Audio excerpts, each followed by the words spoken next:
A press conference, Australia, August 1st, 2026. A journalist asks Xabi Alonso how many center backs he wants in his squad for the coming season. His answer, 4 or 5. Is that accurate enough? 7 words, the most devastating verdict on 4 years of Chelsea transfer policy ever delivered, without a single word of criticism included. At the moment Alonso said those words, Chelsea had 10 senior central defenders on their books. 10.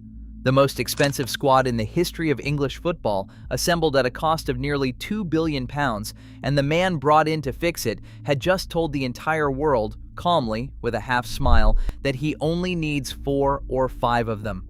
To understand why that single sentence landed the way it did, you need to understand exactly what BlueCo built, and more importantly, what they steadfastly refused to build for 4 consecutive years. Sydney, August 1st, 2026. Chelsea are on preseason tour, preparing for a friendly against Tottenham at the Sydney Super Cup. Xabi Alonso sits down to take questions at a press conference. A journalist asks how many center backs he wants in his squad for the season ahead. The answer is not routine at all. 4 or 5. Is that accurate enough? At the moment those words left his mouth, Chelsea's senior central defensive roster read as follows: Levi Colwill, Trevoh Chalobah, Wesley Fofana, Tosin Adarabioyo, Benoit Badiashile, Axel Disasi, Josh Akampong, Mamadou Sarr, Aaron Anselmino, and Maxence Lacroix, the newest addition, signed weeks earlier for £52 million from Crystal Palace. 10 names, at least 5 more than Alonso needs. The reason he gave for wanting Lacroix specifically tells you everything about the values driving this new era at Chelsea. Strong personality, mature, wants to win, winner's mentality, loves to defend. 4 qualities named one after another. Not one of them was age, sell-on potential, or long contract length. That is not an accident. That is a pointed statement about what has been missing from Stamford Bridge for 4 consecutive years. The clear-out is already underway. Chalobah, Badiashile, and Disasi are training away from the first-team group, available for sale at £35, £30, and £25 million respectively. Mamadou Sarr is expected to leave on loan. The club that spent nearly £2 billion assembling this squad is now trying to shift half its defensive options before a ball has been kicked, because the new manager looked at the roster and needed to cut it roughly in half before he could begin his work. This is the implicit destruction in Alonso's answer. He said nothing critical. He named nobody. He passed no direct judgment on the people who built this squad or the philosophy that drove every decision they made across 4 years. He simply answered a press conference question about squad numbers, and in doing so, exposed the entire logic of 4 consecutive years of recruitment in one unremarkable sentence. Because when the manager of Chelsea Football Club says he wants 4 or 5 center backs, and he is looking at a list of 10, the gap between those numbers is not a squad management issue. It is the whole story. When the Todd Boehly-led BlueCo consortium took over Chelsea in May 2022, they moved at a speed and scale the sport had never seen. Approximately £1.867 billion spent on new signings. £1.297 billion of that in the 2-year window of July 2022 to June 2024 alone. No club in the history of football had ever moved at that rate in that time frame. Not Real Madrid, not Manchester City. Nobody. The philosophy underpinning it: sign young players with long-term potential, tie them to extended contracts to spread fees across multiple financial years, develop them into stars, or sell at a profit.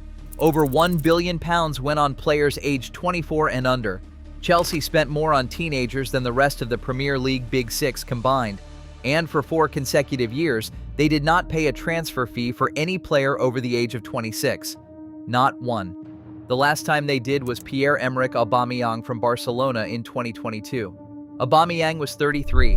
He scored once in the Premier League and left that summer. That experience appeared to confirm every instinct BlueCo already had about experienced players. They never revisited it. Now, look at the results.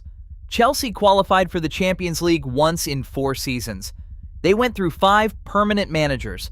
They finished 10th in the Premier League in the 2025 to 2026 season after a campaign that started promisingly and collapsed entirely in the second half. Their wage bill reached £374 million, 76% of total club revenue, the highest ratio among the Big Six. They posted a pre-tax loss of £262 million in the 2024-2025 season, a new English football record. Agent fees alone cost £60.4 million that year, more than any other Premier League club.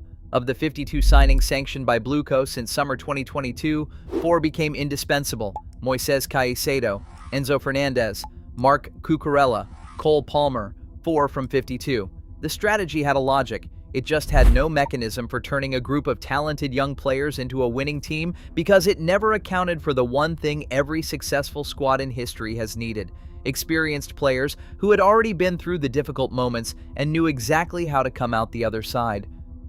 The criticism was not new when Alonso arrived. It had been building across 4 consecutive years, from people with the credibility and direct proximity to make it matter, and BlueCo largely ignored every single word of it. Enzo Maresca, dismissed in December 2025, had been saying it before his exit.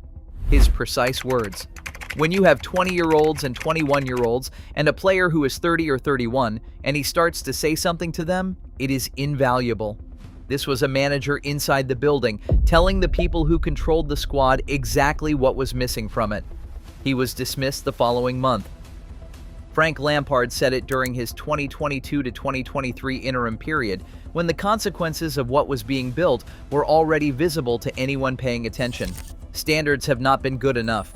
He pointed directly to the departures of Jorginho, N'Golo Kanté, and Mateo Kovacic, experienced players who left without replacement, whose departures had reduced the squad's average age and its emotional resilience at the same time. Frank Leboeuf, Chelsea's 1998 World Cup winning defender, said his frustration was turning to anger. Chelsea were known for buying top players in the world who were in the prime of their careers. He called allowing Kanté to leave on a free a major mistake and said fans were being made to wait for a future that was not coming. Marcel Desailly made the same point from a different direction. He told Get French Football News that the Blues had forgotten about a fundamental element: playing football at the highest level requires experienced players around the young ones. They are not an alternative to youth. They are the environment that makes youth actually function. All of them were saying the exact same thing. A succession of managers were handed predetermined squads and asked to produce results without any meaningful say in what those squads were actually missing. As one outlet described it plainly, the manager's significance had gradually been rendered obsolete by BlueCo. They were handed a philosophy and asked to execute it. Caretakers, not architects. 5 permanent managers. The same squad philosophy intact beneath every single one of them, running unchanged from the first signing to the last, and a 10th place finish on nearly £2 billion of investment. When Xabi Alonso took over Bayer Leverkusen in 2022, he inherited a talented but trophyless young squad, and the first significant decision he made was not to add another exciting young prospect. It was to sign Granit Xhaka, a 31-year-old who had just been shown the exit at Arsenal. German football raised its eyebrows. Alonso did not raise his. Xhaka made 99 appearances under Alonso at Leverkusen. He was the spine of the club's historic unbeaten Bundesliga title season in 2023 to 2024. Not because of his pace or his potential resale value, because he had played over 400 top-level matches, had been through very public failure and very public redemption, and knew exactly what it looked like when a group of young players started to wobble under pressure, and knew precisely how to stop it before it became something worse. Alonso wanted to replicate this at Chelsea. He targeted Xhaka immediately. Talks with his representatives took place. Personal terms were reportedly agreed. Then Xhaka reaffirmed his commitment to Sunderland, motivated by Europa League football that Chelsea, absent from European competition entirely in the 2026 to 2027 season, simply could not offer him. The blueprint existed. The specific piece did not arrive. So Alonso moved to the next closest equivalent he could find. On August 1, 2026, Chelsea confirmed the signing of Danny Welbeck from Brighton. 2-year deal. Transfer fee, approximately £5 million. Welbeck is 35 years old. This is the first time Chelsea have paid a transfer fee for a player over the age of 26 since Aubameyang in 2022. A 4-year gap closed for £5 million. He scored 13 Premier League goals for Brighton in the 2025 to 2026 season, equaling the club's single-season record. He has over 400 Premier League appearances to his name. Chelsea have not had a player with that many top-flight appearances since John Terry played his final game in May 2017. Jordan Henderson followed. 36 years old, contract terminated at Brentford. Fabrizio Romano with the confirmation. 2-year deal. He is not joining to compete for starts ahead of Caicedo, Fernandes, or Lavia. He is joining because Alonso understands what a dressing room without senior leadership produces and what it costs across a full season. And Welbeck was already a mentor to João Pedro at Brighton. That relationship walked straight into the building from day one. The pundit reaction was largely positive, but not uniformly so. Gary Neville said it directly on Sky Sports. If you watched Chelsea for the last 3, 4, or 5 years, you would say there is inexperience right throughout the club. Putting in a spine of good senior professionals who act as guardians of younger players is not a magical solution, but it is exactly what all top teams need to compete, not a fix. A foundation, Goal.com, praised the cultural logic but issued a clear warning. Chelsea are right to target veterans, but any more would risk turning a new strategy into a laughing stock. Overcorrection carries its own risks. The Independent made the same point. It feels like Chelsea have swung from one extreme to the other. The case for Welbeck, with his existing relationship with João Pedro already in place, is clear. Henderson's role, given the midfield depth of Caicedo, Fernandes, and Lavia, has drawn more scrutiny. The structural constraints are real. No European football in the 2026-2027 season, which directly cost them Xhaka. Significant pressure around profit and sustainability rules, an inability to move players who underperform their fees at the prices those fees demand. 4 years of the same strategy cannot be reversed in a single summer window, however clearly the new direction has been signaled. But what is different now is not only the philosophy, it is the power structure. Alonso is on a 4-year contract with a significant say in recruitment, a direct contrast to every previous manager handed a pre-formed squad and asked to make it work. The Sydney press conference was not a comment about defensive numbers. It was Alonso publicly drawing a line about what he considers acceptable and what he does not, without naming a single person responsible for what came before. The question Chelsea supporters are asking is not whether Welbeck and Henderson are good signings. It is whether 4 years of the opposite approach has left a squad that can actually be reshaped in the time Alonso has to do it. One press conference question, 7 words in reply. The gap between those 7 words and the 10-name center-back list sitting behind them is not a squad management problem. It is a £2 billion indictment delivered without raising a single voice. So step back and look at the full picture. £1.867 billion, 52 signings, 4 who became indispensable, 5 managers, a record pre-tax loss, a 10th place finish, 10 center backs on the roster, and a new manager who looked at all of it and said he wants 4 or 5.